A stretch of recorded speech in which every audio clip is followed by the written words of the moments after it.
Let me tell you what the last few months look like for me.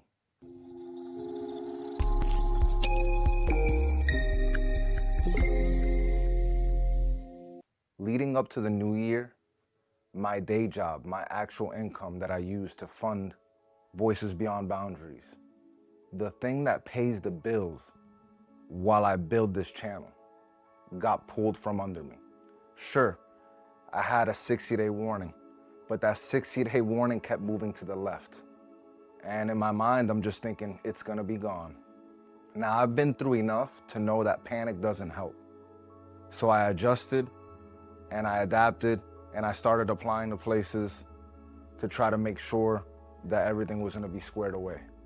Knowing that we were coming up on the holidays, coming into the new year, I had to keep my mind straight and not let the pressure get to me. I kept moving, but here's the thing. I didn't ever get a break. There was no break, no pause. I just went straight from one thing right into the next because I had to, because this channel isn't monetized yet, because I have responsibilities, because stopping was simply not an option. So I kept pushing, recording, editing, posting, trying to grow on social media, trying to do everything, trying to do all the things that you're supposed to do. And the whole time, I'm holding myself to standards that honestly, nothing felt good enough. The videos I was recording weren't what I wanted to deliver to you. My perfectionism was eating me alive. I'd finish something and immediately I'd see everything wrong with it. Then there's the growth piece. I'll be real. I wasn't moving as fast as I wanted. And I know that's the game. I know it takes time. But when you're putting in the hours that no one sees and you're grinding and the numbers aren't reflecting the work, it truly gets to you. And then the part that really got under my skin is I'd go on social media, try to grow, to engage, to put myself out there, and I'm being met from people from my past taking indirect shots at me. Not even direct, just weird vibes. And you know what I'm talking about, that passive aggressive noise from people who have no idea what you're building or what it's costing you. They only know that version of you from the past. And to add to that, we have friends that also bring those weird vibes that I'm talking about. Those are the people who don't ask you what you're up to. They don't see the hours. They don't see you up at midnight editing, who just see you doing what you do in front of them. Some of them did know about my channel, and they would just think, oh, he's doing his little YouTube thing, and have their opinions about it. Add to that, we have family pressure, responsibilities. You're feeling pulled in every direction while you're trying to build something bigger than yourself. On top of that, the social proof game was driving me crazy on these platforms, especially on Threads and Instagram, where if you don't already have followers, if you're not already doing some of the tactics that I refuse to do, you can say the most profound thing in the world. You could say something that's from your heart, that's authentic, and it just disappears into the void. But someone who has 100,000 followers can post a simple good morning where I'm eating a Pop-Tart and get 1,000 likes. All of this all at once while trying to create content that actually means something. Something had to give. So I made a decision that felt counterintuitive. I stopped. Not forever, not dramatically. I just went quiet. I stopped posting, stopped engaging on social media, stopped trying to force content that wasn't ready. I let myself breathe for a little bit. And I know what some people would say. You can't stop. Consistency is everything. The algorithm will forget you. You'll lose subscribers. And you know what? I did lose a few subscribers. But here's what I realized. We shed what no longer serves us. If someone unsubscribes because I took a few days to reset, they probably weren't my people anyway. So it evens out. The decision to rest wasn't weakness. If I'm being real, it was the first smart thing I'd done in weeks. Because I was so focused on output, on growth, on proving something, I'd lost connection with why I started this in the first place. I was seeking validation from the work instead of validating it myself. I was looking at numbers instead of looking at the mission, which counts the most. I had to step back to see that clearly. And this is why I made this video. Here's what happens when you actually stop and pause. The first day or two, you feel guilty. You feel like you should be doing something.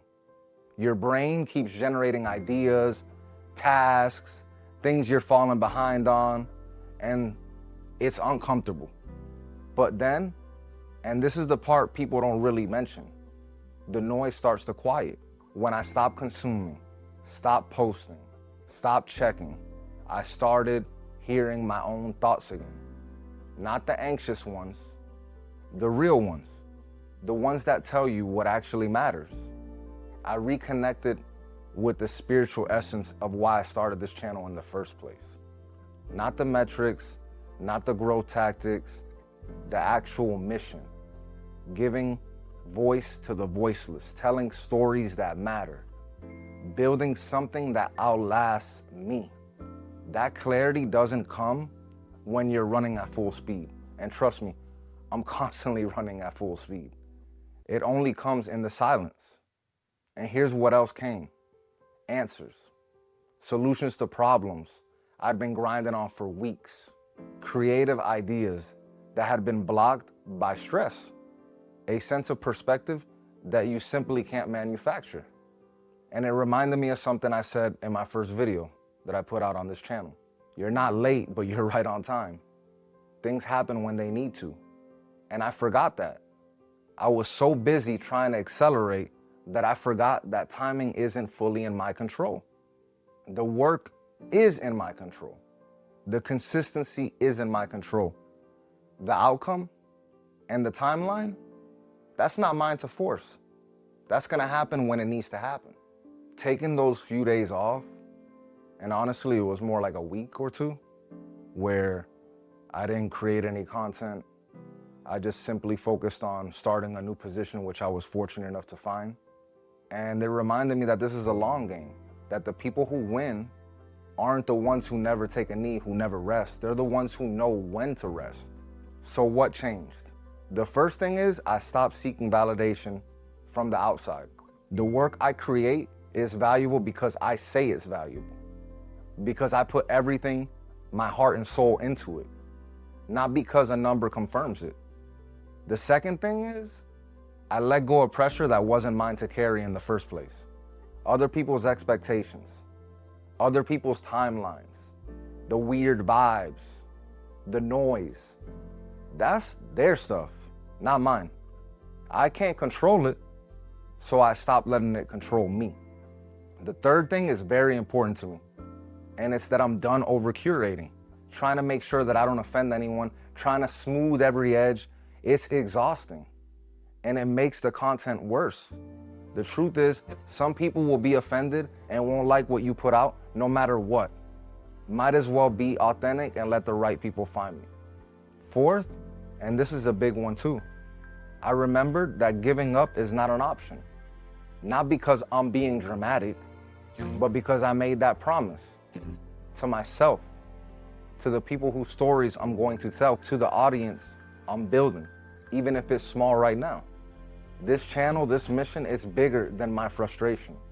It's bigger than a slow week, a slow month, or because I dropped subscriber count. And it's definitely bigger than the people from my past who knew me as a different person, who have opinions about what I'm doing now. The plan is unfolding and I can feel it.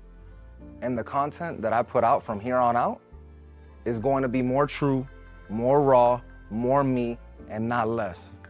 That's what the rest gave me. Not escape, but reset. So if you are in a similar place right now, pushing extremely hard, and you're feeling like what I'm doing is not working, I'm gonna offer you something. Rest is not the opposite of progress. It's a part of it. You're not falling behind because you take a breath, because you take a knee. You're not weak because you need to take a step back. You're not failing if the growth isn't happening as fast as you want it to. I know the hustle culture will tell you that stopping is losing, that you have to grind 24/7, that rest is for people who aren't serious. But I'm here to tell you that's simply not true, because I've been serious my whole life. Whether it be my time in the military, those deployments, I was serious building my career, building this channel. And what I've learned is that people who last aren't the ones who never stop. They're the ones who know how to recover. They're the ones that know when to take a step back because they're not being productive moving forward. Sometimes the most productive thing you can do is absolutely nothing. So here's my question for you. When's the last time you actually rested? Not scrolled, not relaxed while checking your phone. I'm talking about actually stopped. Smell the roses, take a walk outside. If you can't remember the last time you did that, that might be telling you something. Tell me in the comments. What are you carrying right now that you need to set down? Even if it's just for a couple days, a couple hours, even a couple minutes. I'm genuinely curious. And if your story is like mine, seeing that you're not alone might be exactly what you need right now. If this is your first time here, I'm Steve, and this is Voices Beyond Boundaries. I make videos about courage, character, the invisible borders we cross, including the ones, and especially the ones inside of ourselves. I've also got those mini documentaries coming that I've been working on for a while now. Stories of people who faced impossible situations and showed us what humans are capable of. You're gonna wanna see those. Subscribe if this resonated and if you felt something from this. Hit the bell so you don't miss what's coming. And if you know someone who's been pushing hard, send this to them. Thanks for being here, and I'll see you on the next one.